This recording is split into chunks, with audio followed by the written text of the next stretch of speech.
We had a major snowstorm, people. Oh my God. Oh yeah, yeah, da. Well, without God in the midst, who can stop it? Without God at the handle, who can steer it? Anyways, people, this is a disturbing, troubling case. If this was a black man, and sometimes you have to put race in it, if this was a black man, the whole world would have shunned him. The whole world would have come out and say yuck. The whole world would have come out and said abuser. The whole world would have talked about he's a groomer. But Elon Musk, dad, can have children with his stepdaughter, and then his son become a big, big rich man out here giving money to presidency race, campaigning money to Donald Trump and all of these people out here running around with this car and this and this project and this project. And nobody don't out here reminding him, hey sir, you were with your stepdaughter mother. You groomed the little girl basically. And when the stepmother, when your ex-wife or your ex-girlfriend, big and old, and you don't want her anymore, you turn on the younging. Seriously. This is troubling and disturbing, but I guess you guys didn't hear this one. So let's get into this one quick and fast. It's one of those things that I think almost everyone is inspired by. It was a rather unconventional childhood, wasn't it? We had a fabulous lifestyle. Our home that Elon and Kimball grew up in is today the home of the European ambassador to the Southern Africa region. So you can really imagine it's rather a nice house in probably a suburb which is called Waterkloof, which is better than Beverly Hills.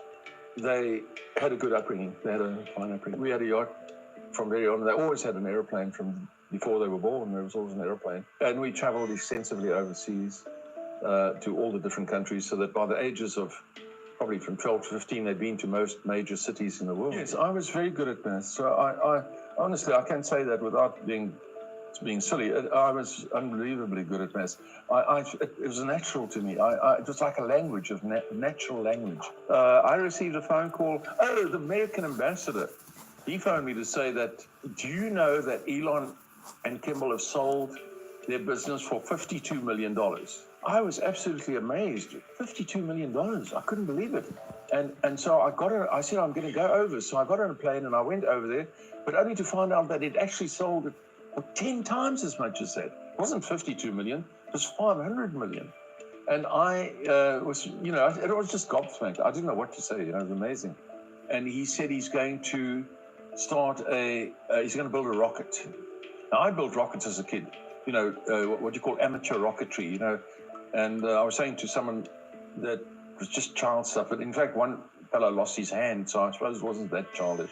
Do you think your son is a man who should hold this degree of power and wealth? Well, yes, he's certainly got the ability. When you talk about politics, I remember in this country, the president of this country once saying to me that when I queried the way he was running South Africa, when I have to run the country, I have to include all the poor and the people who are not so bright and the people who are crippled and the people who can't understand. I have to cater for everybody, not just for the A group. And Elon is used to working always with the A group. So if he really got into politics, he would find himself severely, I imagine, like me, he would find himself very frustrated when he has a plan to, say, send a rocket to Mars, and he's told, yes, we'd rather have to spend this money alleviating problems that a group of people have somewhere else. I'm sure he'd understand the need to help, but his vision would be not to be a sort of caretaker person, like you have to be as a president of this country at once, Tommy, but rather to think of doing bigger things. So I think the political world would have a crushing effect on his approach to things. But I think every parent wants to see their child go off and make a great success of their life and not live with them in the basement. And the way you raise children, in my opinion, is to make them as independent as possible. So my thing is, when since somebody else of a different ethnic background could come up with this nastiness, this savageness, and then your son is running the world now. even in the White House, shaking hands, running around talking about COVID-19 for the longest time until we had it. Running around doing all these kind of nonsense with cars, going to space, all of this crap. But your dad was brave enough to sleep with his stepdaughter and have children with her, and nobody don't shunder your son. Nobody don't say anything. The whole world is not talking about it, but the whole world beat CMR and not beating this rich man with his nastiness. Let's continue. Maria said, Maria herself, their mother, has said, other people struggle to get their children out of the house. We, on the other hand, have struggled to keep our children in the house. Now, that May said that, not me. So that tells you the story. I think, looking back, I had become a very offhand husband, took things for granted. I was very spoiled. Everything that we had touched had just turned to gold. I mean, we were... It's not spoil, it's privilege, and have the skin to get all kind of things without even having money, without even having credit, without having nothing. You're just privileged. That's it. Top of the social scene in this country. We were top of the financial scene. We were top of the political scene. And, it was not good for me at that early age of early 30s to be in a position like that. And I really, I think I took May a lot for granted. She was a very wonderful wife. And it was amazing that she, put up with playing second fiddle to me all those years. She showed later on that she was capable of much. So did you hear? So the wife, he said, played a second fiddle to him over the years and put up with a lot of nonsense. And you betray her by having children with her children. You're supposed to be the father, the stepfather. You end up breeding off her daughter. Oh, no. Let's continue. I think a father has. I'm very hands-on. I try to be there. As Elon once said about his family, every day is Christmas in his family because we buy things for the kids all the time. In fact, he learned that from me because in our family and now as well with the kids, every day is Christmas. It becomes a problem because we don't know what to buy them for Christmas because every day they've had Christmas all through the year, every time we get together. So kind of difficult to find something that's more expensive on a Christmas, The third time I married Haida, who's the daughter of my two daughters, Alexandra and Rose. And yes, we married in 1992. And we were married for about 2.5 years or so and didn't work out. We divorced. We had Ali at that point. And she went off and she married another man. And she was married to him for 3 years. And then she left him and then we met up again and we remarried. And then we had Rose. And we went on for about until the early 2000s. And we also threw in the towel. But we still see each other quite often, My third wife, Haida, she had a daughter, Jana, who... Listen. Haida and I separated in 2004, so I never really saw Jana for... So this is his third wife, daughter, stepdaughter, This man is supposed to be his stepdaughter. And he end up impregnate his daughter. Stepdaughter, and proud of it to talk about it, right? Got her pregnant, people. The next 10 years or so, and she phoned me or sent me an email in about the year 2014 or 15. She said that she's in desperate state of affairs and she doesn't know what to do. And I showed the letter to my family and they said, well, just leave her. She was too bad. I thought that's not really right. And then I did go and see her and I found that she was in a terrible state. She was living in a storeroom in a disused shopping center with a male friend, boyfriend or whatever. And she was as thin as a rake. I mean, I've never seen anyone so thin as that. And so I started helping her and this went on. She continued to stay there. I tried to make things better for her by trying to rent something that didn't really work out. But somehow I kept her going with food and toiletries, which was very important to me. And I provided her with a car. And then shortly, about 18 months, 2 years later, she phoned me one day to say that she's been thrown out by this chap and she doesn't know what to do. So she had this truck of mine, pickup. So I said, well, put your stuff in the back of the pickup, just throw it all in and come here. Listen. And so she came here and she stayed here. And that was the end of it. We didn't. So you hear the pervert?